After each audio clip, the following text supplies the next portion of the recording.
All right, we'll let everybody get signed on here for a second, and thanks for hanging out with us today. So my name is Carl White over here at the Marketing Animals, powered by the Freedom Club. And in one of our meetings, a book came up that's called Mr. Schmooze. And so I think pretty much all of us have read that book now and got a lot of good stuff. But Todd, what you did is you did something that most people don't do, and you actually applied what you read. that even sounds funny to say that. That's exactly what you did, man. You just kind of, the book said, hey man, this is working out real well for us, and you applied it. So dude, I would love for you to share with everybody exactly what you're doing and how it's working with you and just kind of the ins and outs of it. But basically what you're going to be talking on is how you get meetings with agents, and then how do you actually get referrals from those agents in a very cool way. So Todd from Dallas Fort Worth, man, it's just a pleasure to have you here, my brother. Well, Carl, thanks for having me. First of all, I love being a part of the group, and there's not a better place to share ideas and things that are working and things that aren't. And so I'm glad to be here and just honored you to have me. So yeah, absolutely. Read the book, Mr. Schmooze, and it struck a chord with me. I've been doing this a long time, and just trying to get into meetings as everybody does. We all market, we all prospect, we all get in front of realtors and builders and CPAs, and for the longest, I thought the prize at the end of the chase was the meeting, to get the meeting, and it didn't take long to realize that the meeting was just a step in the process, and the prize was much further down the road when we built a relationship, and it was more than just a deal or a couple of deals. It was honestly it was part of the master plan to get to where I wanted to be for my team, myself, my team, and my family, and everybody involved. So this piece that I'm going to share today is probably, Tammy asked me just point blank, what's made the biggest difference? And I think this is the piece, and for me, this is the one that did it, or at least has so far. Dude, and you make a great point, brother, and that a lot of people say, well, gee, I've been meeting with realtors, but I'm not getting any business from them. And I would say, again, based upon what Tammy was telling me that you're doing here, I would say you have the highest conversion rate of meeting with agents and then getting them to actually start referring to you. You've got one of the highest, if not the highest, conversion rates of doing that I've ever seen. I've met people that did more meetings per se. I've met people that have done tons of meetings to get no business, but I've never heard of anybody getting the kind of conversion rates where when you meet with these agents, do they start actually referring to you, not just some, but most. And right. So let's map this out, man. Let's talk. Show me. Okay. I'm gonna let you take over, and I'll just ask questions pop up, or as I think of something, I'll ask you to clarify things. That sounds great. Well, really what I figured out is it doesn't matter who you prospect to. It really doesn't. You could be prospecting to realtors. You could be prospecting to attorneys, builders, CPAs, and I do all those. The reality is the process works for all of them. When we get that meeting set, we have about 15 minutes, in my opinion, 10 to 15 minutes to impress. And for many, many years, honestly, that's what I tried to do. I tried to get into those meetings, get things set, and tried to impress. And, I, like many, would spend my 15 minutes telling them all about me while I had the chance, because it might be the only time I ever met them. How many loans I've closed, how many years I've been doing this, and basically just how great I am. And if I didn't do that, then obviously sometimes it was about who I worked for and products we had, and that type of thing. So I would tell them about my company. I would tell them about our products, about how we've got the best rates, and jokingly I put in here that we completely understand TRED or whatever that thing's called. Yeah. The reality is a lot of times we jump into these meetings because we're so excited we got them, and we've chased this realtor for, months, weeks at least, probably. Very rarely do I pick up the phone and call a realtor I've never met and get a meeting on the first phone call. So we finally got the meeting, and you almost kind of get yourself all psyched up, and you go there, and for lack of a better word, you just kind of throw up all over them, all about you and your company and that kind of thing. And I just didn't see any results. I was one of those guys you talked about that I had a lot of meetings. I finally got to a lot of meetings, but making the calls and staying with them and being proactive and really trying to get these meetings set, it's hard. It's something that most of us don't like to do, but it yields results if you stay with it. And I did that part, and it was disappointing that after I did all that, I might get a deal out of one every now and then, but there was no consistency. I felt like I was kind of spinning my wheels a little bit. I was drinking a lot of coffee with people, but I didn't have a lot of closings going along the side, or at least trackable closings that came out of that vein of business, if you will. Right. So I just figured out there's got to be something. There's got to be a different way to do this, and so I changed my strategy altogether. And Todd, I have to tell you that a lot of people when they do these meetings. I saw a post the other day on Facebook, and somebody asked a question. Hey, I'm thinking about going to an agent's office. What do I talk about? And the response was just, they were meaning to help, but they just don't know what they don't know. And of course, after today's class, they will. But their response was, well, loan officer, before you meet with a realtor, make sure you study up on all the guidelines. Make sure you do this first. Make sure you know enough about this. Spend time doing about that. And I go, my gosh, if you're spending all your time, quote, learning what you're going to talk about, when frankly it's probably not a topic they want to listen about anyway, you never actually get around doing the meetings because, quote, you're never ready enough. You're never prepared enough, and it feeds into that fear of what if they ask me a question that I don't know. And I love what you've done with your strategy is you just totally thrown that out the window. But we'll get it. I have. Yeah, I have. I had to change things up. I changed my strategy because what I was doing wasn't working. And what I realized is I was doing the same thing that the majority of the loan officers in my area were doing. My area, we're in a pretty large metropolitan area here in Dallas-Fort Worth.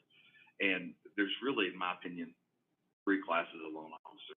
Those that just don't know what they're doing. And then there's a bunch of loan officers that just kind of do what they've always done. And then there's this group at the top that do things a little bit better. The problem here is you have to kind of rise above that top group to get traction. And so I figured I had to do something different. So I changed my strategy, and just to kind of tell you and I'm going to go into how exactly I changed it, but I want to give you some numbers after changing. We changed our strategy towards the end of the summer, last summer, and really the fourth quarter of last year, we ran with this strategy and have since. Since I changed it, I've increased my year-to-date volume in January and February. That's all the numbers. By 172%. I've also increased my income by 183% in that same. So yeah, and the reality is it's actually more fun doing it this way. I'm achieving what I wanted to achieve. I've gone from getting a lead 1 out of 4 times. So basically, for every 4 meetings I would meet with realtors, I might get 1 lead. As of the fourth quarter, we were getting 3 out of 4. We're still not 100%, but it's awesome. It's changed the way we do things. It really has. It gives us a reason to go out and talk to these guys. It feels like we're actually achieving something when we do it. Yeah. So, one thing I can see about doing this is if you wanted to go to 2 leads, if you wanted to get 2 leads in the past, that you'd had to meet with 8 people.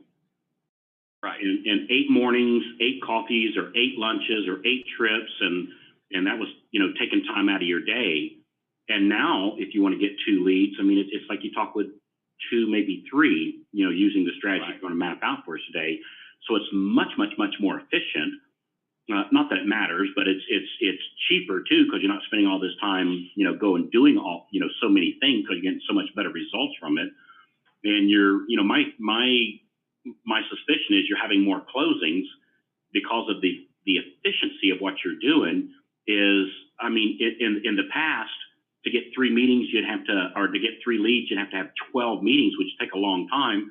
And now you cut that by by 2/3. Right. Your 4 meetings is 3 leads, so it's so much more efficient. You have more time to have more Absolutely. closings and spend more time with your family.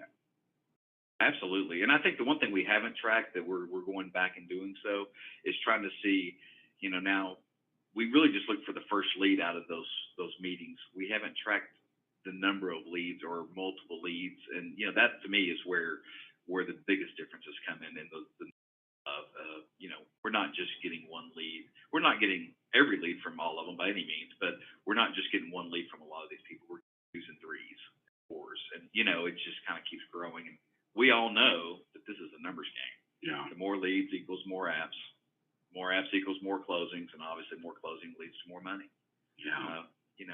And for me, obviously, I want to make a good living. And Carl, you know me, and Tammy, you guys, they all know me well. That it's really that's a secondary motive for me. It's kind of, I'm a little bit about the chase, and I'm a whole lot about the helping people. So, so what's the secret? Yeah, and before you go into this, a lot of people might be on today's call thinking, all right, he's trying to sell me a widget, or he's got this special little software thing that I have to buy. There's nothing like that. So there's nothing being sold on today's call or anything. Not that there's anything wrong with that, of course. And there are some good widgets, I suppose, but this is widgetless. And so let's talk about your secret. Absolutely. Basically, the secret for me was I knew that it's hard enough to get the meeting. And I was excited when I got to the meeting because I chased them for ever how long I chased them, weeks, months, whatever it was. I finally got the meeting. I got in front of them, and I knew that if that was my 15 minutes to shine, that's where I felt like I was missing the boat. I felt like that I just, what I was doing wasn't working. I'm not saying it was necessarily the wrong thing to do. I just didn't know any better. So I just switched it up. I went fully away from it. I started asking them all about them and let them do all the work for me. I've learned one thing, and you helped me kind of realize this through some of our coaching stuff, and just the book itself. People like to talk about themselves a lot. Yeah. And so, a lot. All of us, me, you, and Absolutely. everybody else. We always say, what's everybody's favorite subject? Us. Yeah, that's it. Themselves, their family. I mean, Todd, if you used to ask me, say, Carl, tell me a little bit about that last motorcycle trip you took up to the Carolinas. Man, you're my new best friend if you'll sit and listen to me for the next hour and a half while I talk about that, because it's my favorite subject. And the same thing, if I ask you about your awesome wife and your kids and what you guys did on your last vacation, frankly, that's what you want to talk about. Absolutely. So that's what I did. I just quit talking, for lack of a better term, and started asking. And I asked them about them. And when we have a little thing that we use that you guys help refine, and we call it frogging. Kind of changed a little bit. I frog with purpose. There's always a purpose to frog, but I kind of have taken it a step further. And what's frog, if you don't know? Well, first of all, that's a whole nother class. But just to give you kind of an overview, it's to ask questions to draw, to get them to talk about their family, about recreation, about occupation, about goals. It's really kind of a Jedi mind trick, if you will. I love it. I love your frog picture here, man. So, and that's what I ask. I ask them about their family. I ask them about, what they like to do, what their hobbies are. I just keep asking questions. I just start drawing stuff out. And I'll be honest, at first some of them are a little taken back because they're so used to the other. They're so used to somebody coming in and just kind of lambasting them with all of the great things they can do and how they can close their loans. And when I start asking about personal things, sometimes they're a little taken back, but it takes about 10 seconds for them to start talking. If I get them to answer the first question on one of these subjects here, then it just opens the floodgate. Yeah. So and these are, I still have the same 15 minutes to impress, but I'm letting them do the talking during that 15 minutes. My guess, your biggest challenge on this is when they start talking about them and you're doing the how's your family, what do you guys do on the weekend, occupation, how'd you get into real estate, what's your favorite part, what does your team look like, and goals, where are you going in the future. My guess is the biggest challenge is keeping it to 15 minutes, because once they start talking, they don't, I'm just being honest with my experience with it.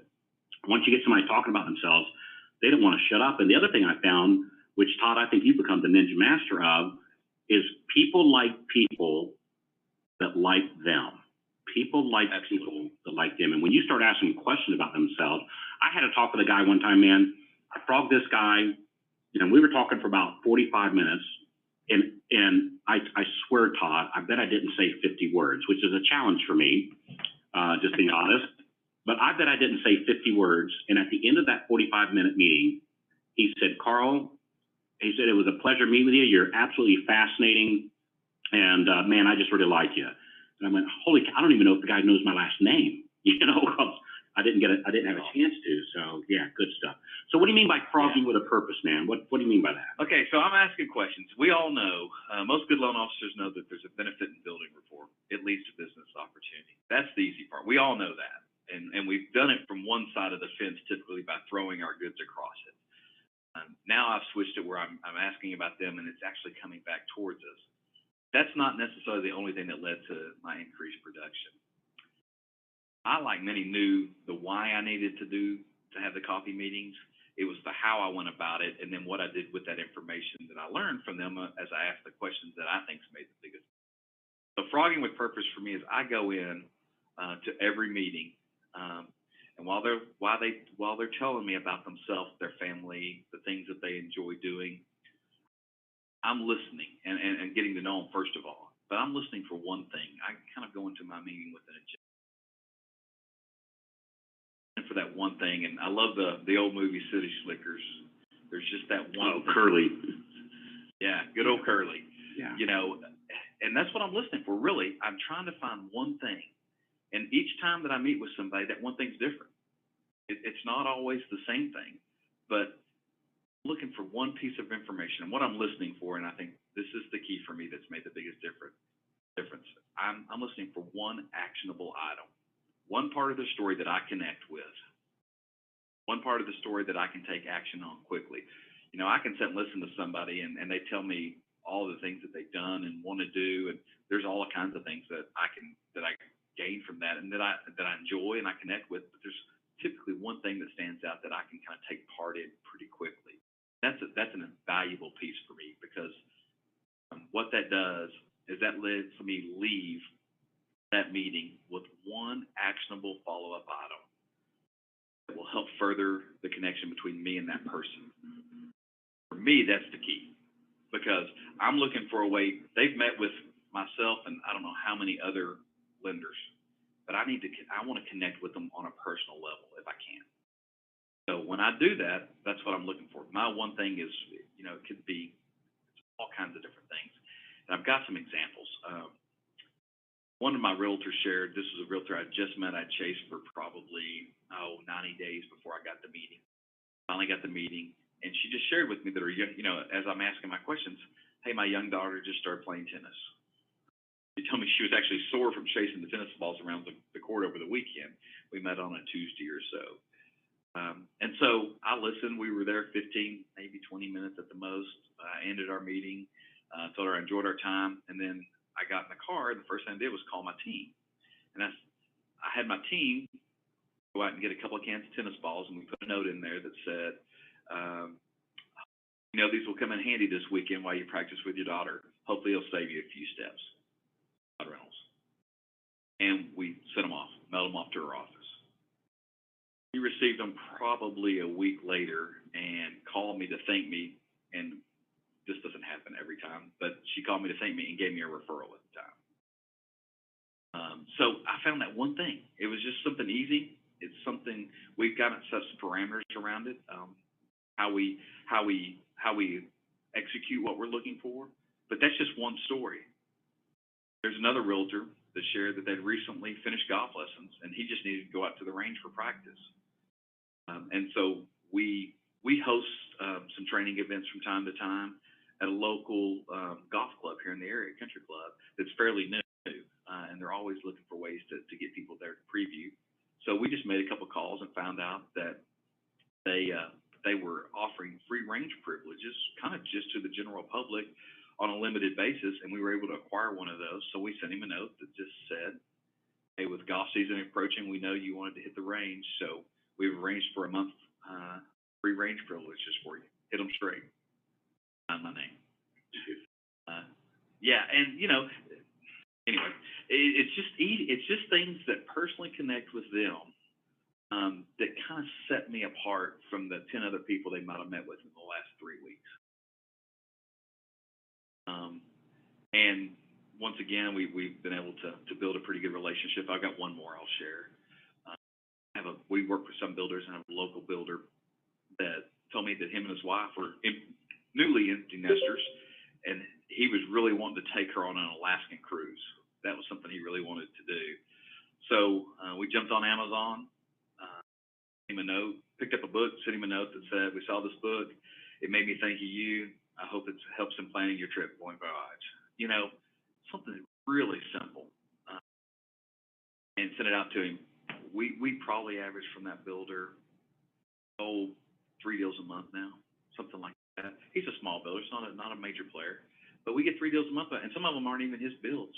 He's just giving our name to people that come look at houses that, you know, are asking about financing, and they decide not to buy his house, and they'll move on, but they'll take us with him, which is nice. So that's that one thing. And like I said, each time it's different. And to me, it's really changed the way I go to these meetings, because I go in looking for that one thing. Yes, I want to get to know them.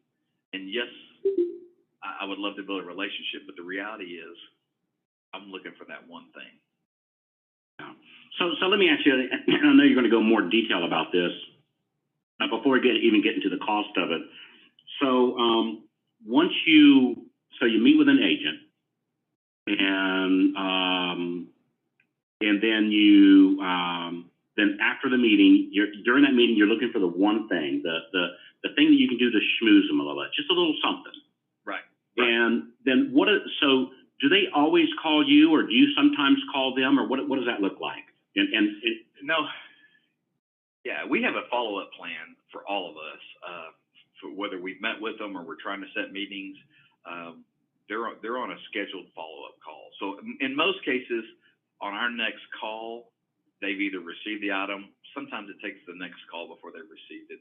But we call them, and when we call to talk to them, we check in with them. We ask them if there's anybody that they ran across that weekend that we could help them with. And we very rarely mention, "Hey, did you get our gift?" We never mention that, actually. Okay. My team's told not to mention that. We wait for them to respond, and without fail, I don't think we've ever had anybody not respond. "Hey, I really appreciate that. You know, that was very nice of you to think about that and send that my way." And, you know, it just opens that communication when we're talking to them to help us build more rapport.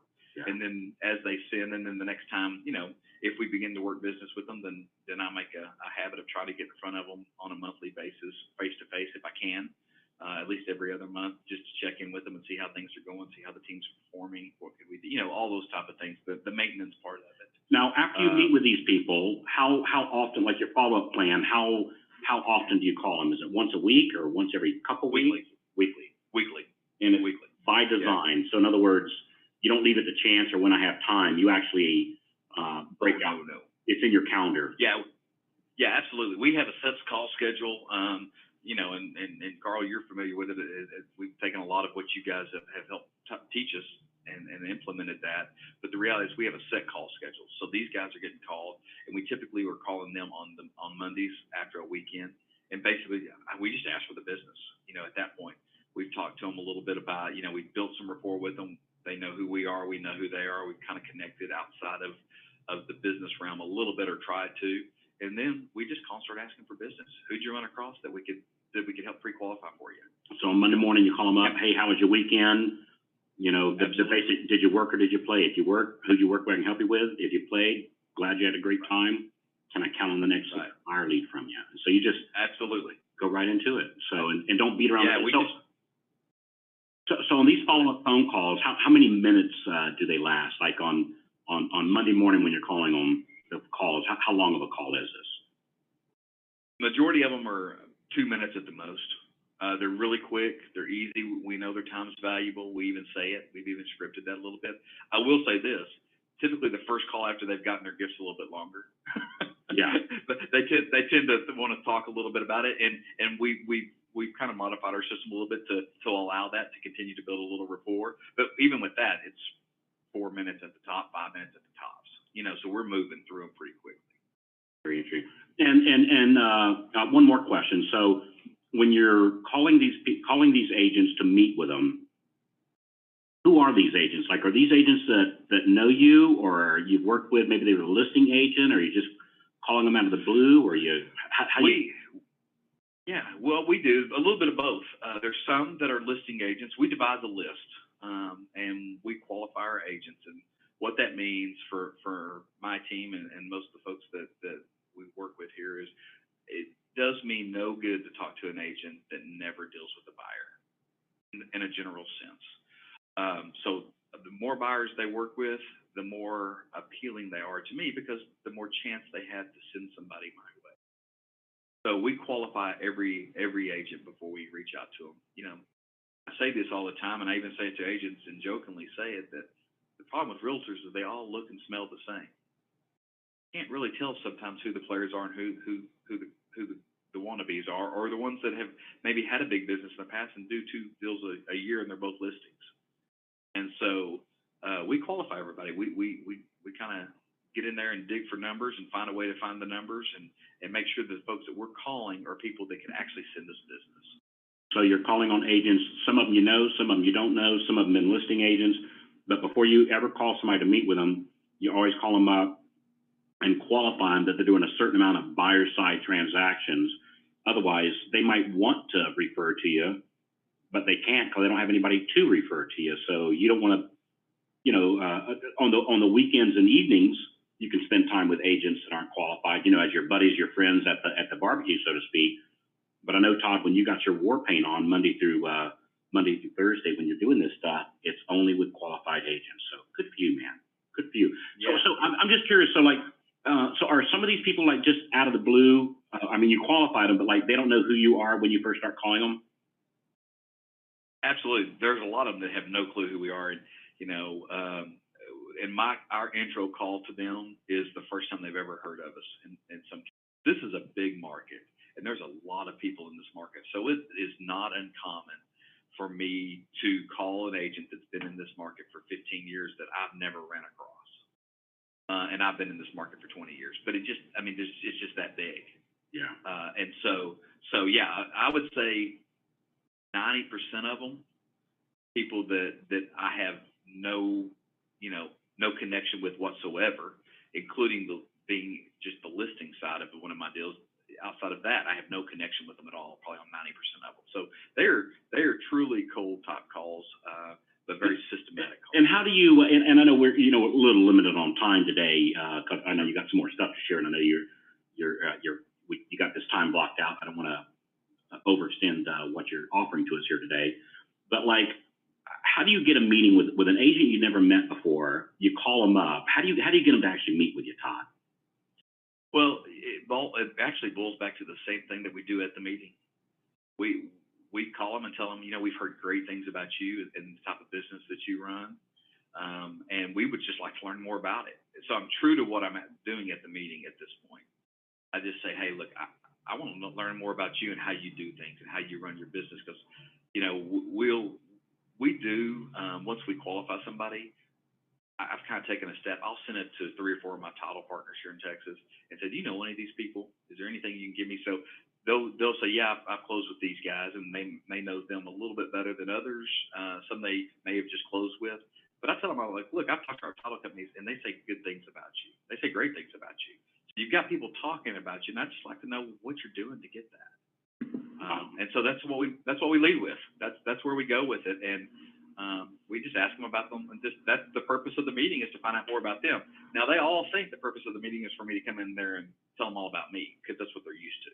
Yeah. So we hold true to the fact that when we get in there, I just ask about them. Yeah. I'm convinced, and I know sometimes you're calling multiple times, of course, to get these people to meet with you.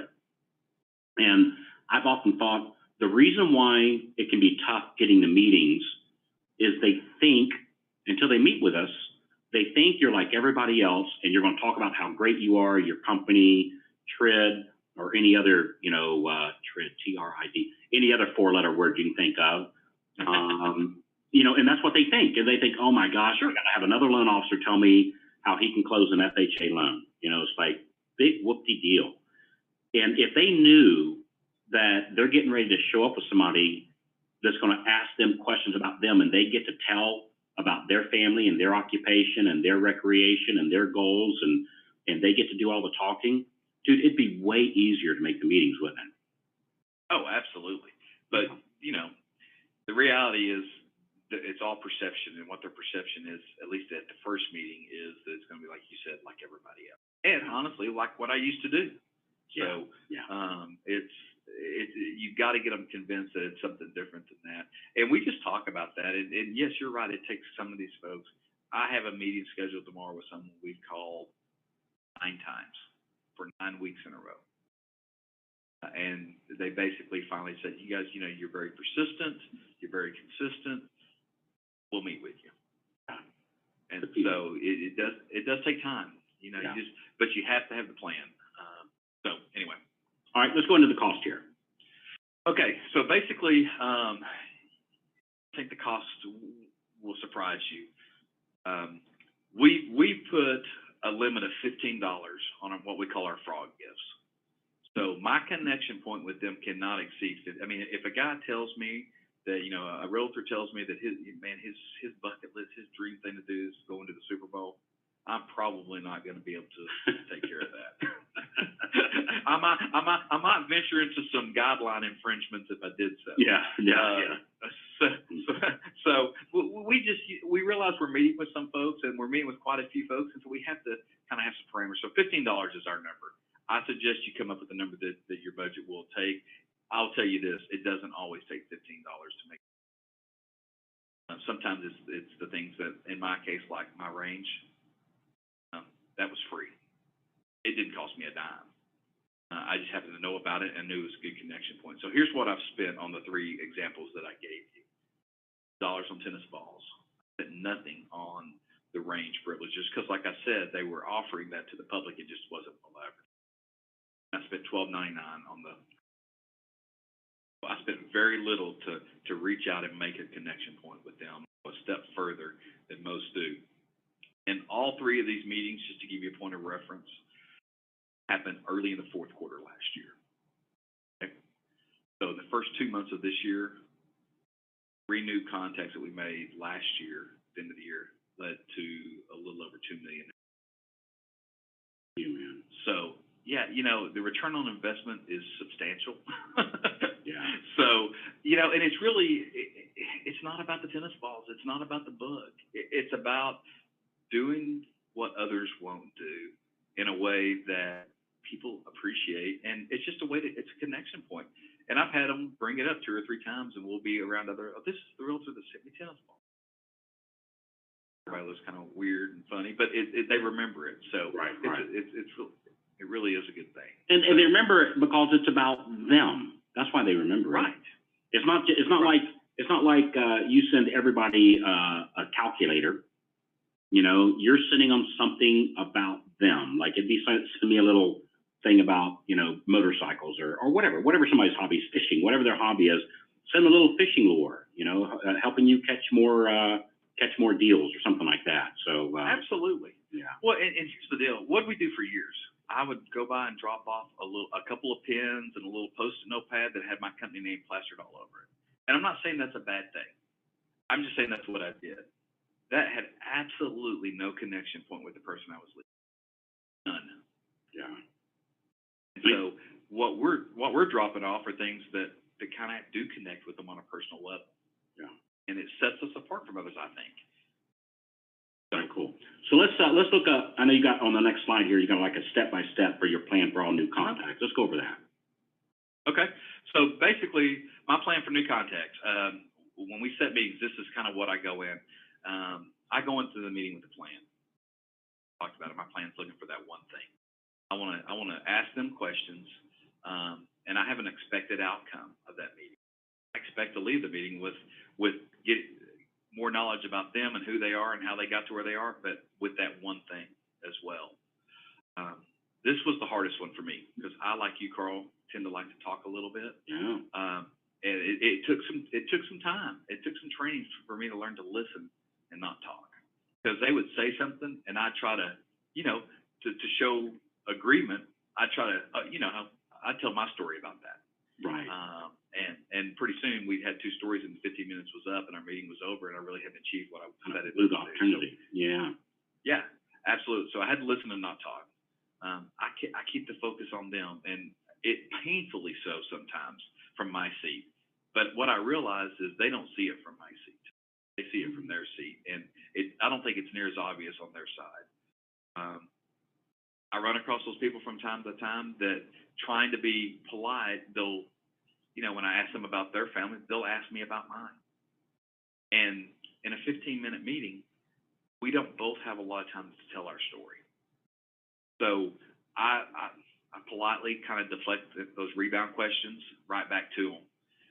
An example would be, if they're asking me about how long I've been in this marketplace or what I like about the business, I'll just simply say, I love what I do.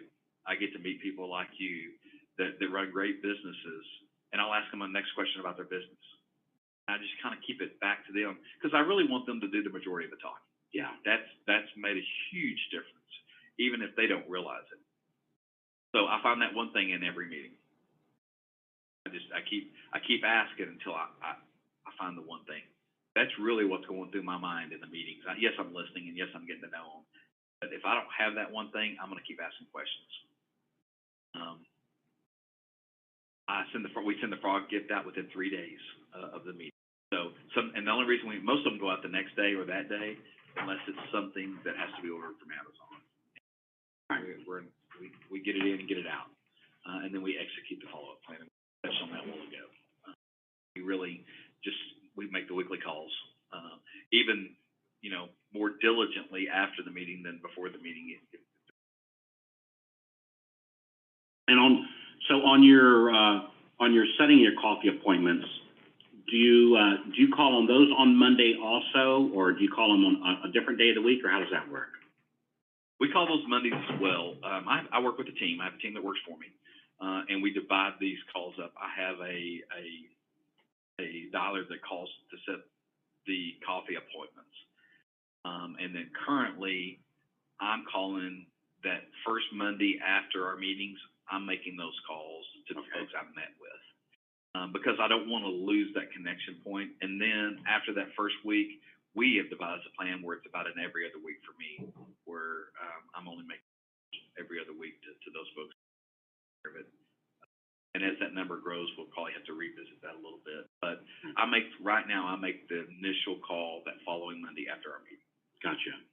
And it's easy when when you increase your personal income by 187%. Some people say, well, it's all just me. And Todd, I know you, like me, we all started that way. We all started with just us. And you carve out some time in your calendar, you make your phone calls, you make your meetings, and then with closings come in and you take a small portion of that extra money and you get help. And then you get even more closings. Yeah, and it's just but you got to start with you got to start somewhere. And dude, this is just a great thing to start with. And you know what the other thing is, Todd, and dude, I know your heart's the same as mine. Not only does this get more business, not only has this increased your personal income by 187%, it's you doing that has helped you build a team, which gives you more free time to spend with your family. But the agents that you're meeting with, you help them have a better time too, because and I don't mean to sound cheesy, but it's the truth. You put a smile on their face. Absolutely. You make them chuckle a little bit, or people like talking about themselves, so you enrich their day a little bit. You send them a little something that show that you were listening, and it's not that a thing of, nobody's sending out anything. I know you're not sending out anything. Hey, I'm going to send you tennis balls if you send me a deal. Of course, that's not what we're doing here, but it's just showing, hey man, I was listening to you. Hey lady, I was listening. I wasn't just sitting there waiting for you to shut up so I could talk. I was listening to what you said. I heard what you said. And here I'm going to send you proof that I heard what you said by a little tchotchke, a little widget of some sort. So Right. Absolutely. And, you're 100% right. To me, it's about that. I would much rather go and make a personal connection that takes a little while to cultivate and grow. And I have a long-term relationship with that business relationship with that person that will lead to not just one deal, but hopefully many deals, versus the scattergun approach where we just keep firing until we get a deal here, and then, like I used to do, get 1 out of 4. It just was tiresome, and I drank way too much coffee. Yeah. Good for you. So I know you have some tips for success for us, and then another example. So let's go into the tips for success. Absolutely. Tips for success, and these are just things I learned as we made the change. When I kind of realized I was getting some traction with this whole one thing and finding that thing in the conversation, I sometimes would reach and try to connect with something I really couldn't connect with. And looking back, those relationships have not done well. So, one of the tips is your one thing needs to be something that you can connect. Remember, the overall goal is to build a working relationship or partnership. This comes much easier and much faster if you truly connect with the person. So don't fake it.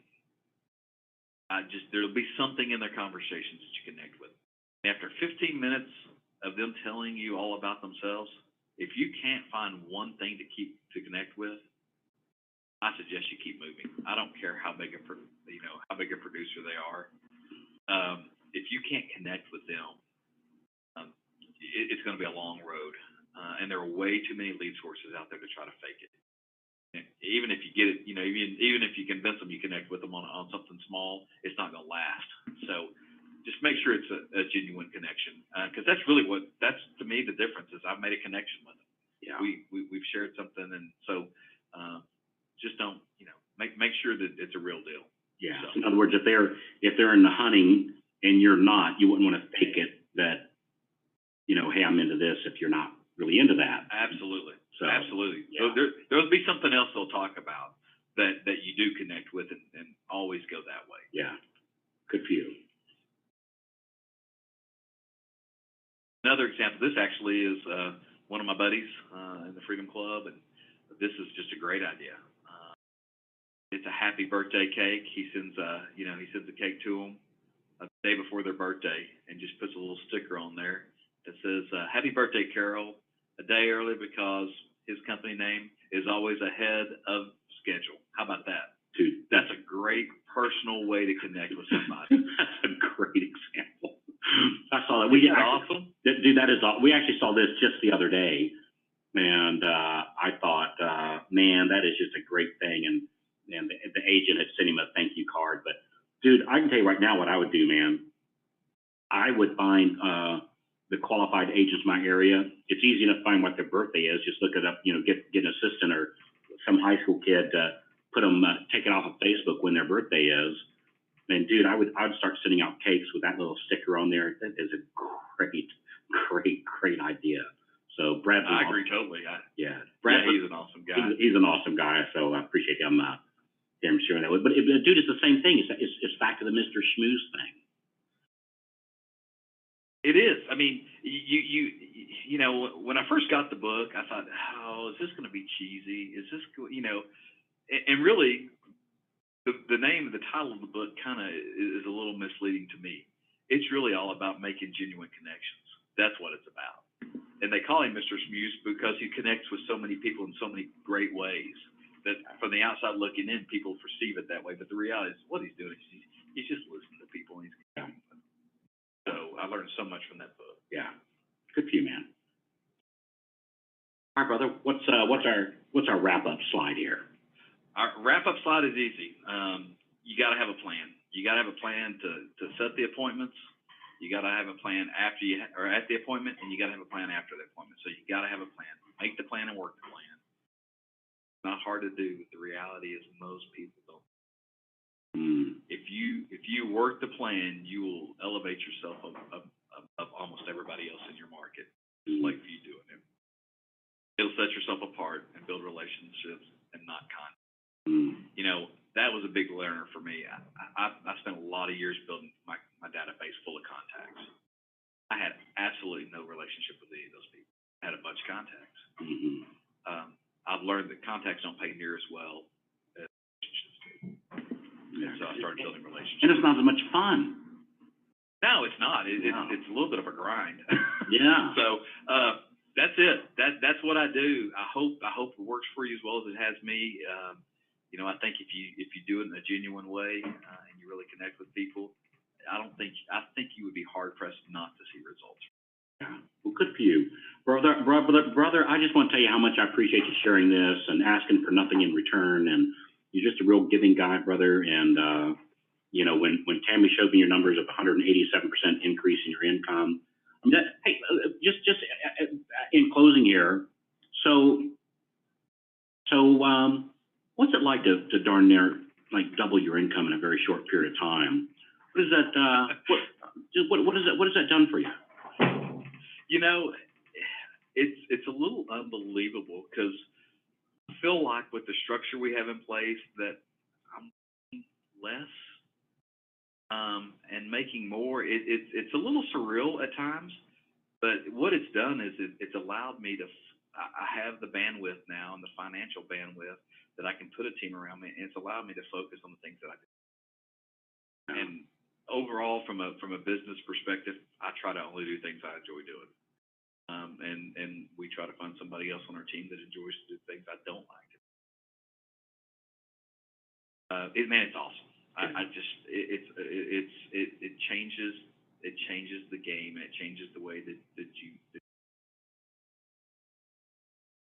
It's a good place to be. Just good for you, a little disappointed. It took me 20 years to get here, but it is. We're here now, and we're going to keep growing it. So. Good for you, brother. And what would you say to the skeptic that says double income, working less hours? Yeah, I've heard it all before. What would you say to that person?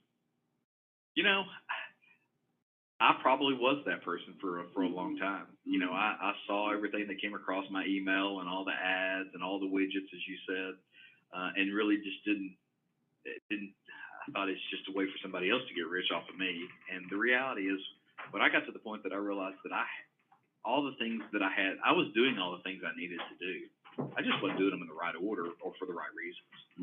And once I got my priorities kind of straight and put the order to things and got very, very consistent with it, I started gaining momentum. And so for the skeptic, I would tell you, honestly, you're probably doing everything you need to do right now. You're just not doing them in the right order. That's what I was doing. And you're not doing them consistently enough. And that's what makes the difference. That's where, getting plugged in with a group of folks that can kind of help evaluate where you are and where you need to go kind of thing, it made all the difference for me. Being around like-minded people that want to do it the right way. So. Yeah. Well, brother, I really appreciate it. And the purpose of today's call, just to give you some inspiration and let you know what's possible. And frankly, is showing how easy it really can be. I mean, sometimes people paint this up that you got to be a know all to end all and have all the answers and all the solutions. And in this case, I mean, frankly, Todd, you're not giving any answers. You're just asking questions and you're just listening and asking them questions about them. And then at the end of the meeting, you start following up with a Monday morning phone call. Hey man, how was your weekend? Did you work or did you play? Did you work? Awesome. Who'd you work? Were you helping with? Did you play? Glad you had a chance to recharge your batteries. Can I count on you for that next buyer lead this week? I'm really looking forward to working with you. And it's just that simple. Just that simple. So you're right. If I get asked a question at a meeting now, it's 99.9% of the time it's a personal question. And luckily I know all the answers to those. Yeah. Good for you, man. Good for you. Well, Todd, thanks so much, man. I really appreciate you being here today. And dude, I love the pictures that you post on Facebook with you and your family and the having a good time. And man, you're just a true inspiration to so many. And I appreciate you helping me help others. So appreciate you being here, brother. Thanks for having me. All right, my man. All right, for everybody that's on today's call, thanks so much for hanging out with myself and Todd today. And thanks. We understand that you could be anywhere, in any place right now here today. And Todd and I are just honored that you'd come and hang out and spend it with us. So my name is Carl White. On behalf of Todd and myself, go take on the day, and we'll see you on the web.